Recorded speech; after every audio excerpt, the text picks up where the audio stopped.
It's December 1985 and Catherine Rosier is hovering on a cliff edge. Her best friend Nicolette is dead and Catherine thinks it's all her fault. But before she jumps, she wants to confess. The story she starts telling isn't hers alone. 40 years earlier, Catherine's uncle Charlie jumped from the boat that would have taken him to safety, just days before the Germans occupied the island. Charlie trusted the one friend he shouldn't have, and he was betrayed.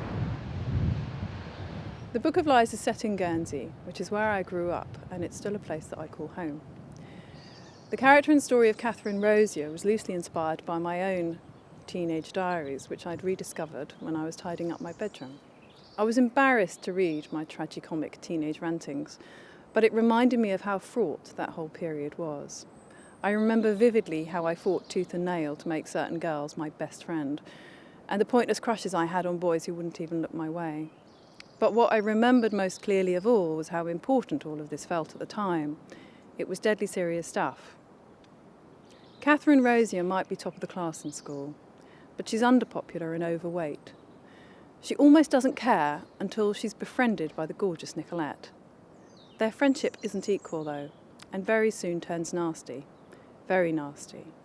But the Book of Lies isn't just a story about adolescent friendships and bullying. It goes much deeper.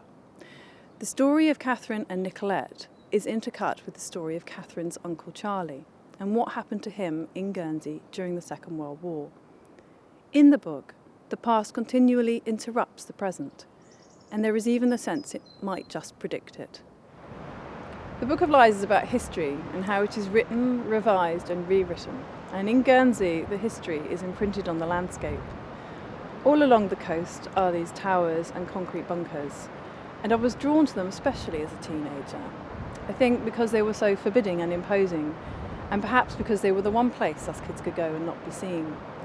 We'd race around the coast road on our scooters, drink cheap booze sitting on the cliffs, and stare moodily out to sea, wondering about life and what it was like out there. The bunkers and towers behind us seemed to echo our own sentiments. And when I was that teenager, I heard all kinds of stories about the occupation, from the grandparents of my school friends, and from my own mother, who has an ear for a good yarn. What surprised me was how much they differed. There were some people who glossed over what had happened, other people who were very bitter about it, and others still who made it sound like an adventure story. Everyone has their own version of the occupation. It's become a bit like folklore, and the island is very protective and defensive about it. I think it's left a difficult legacy.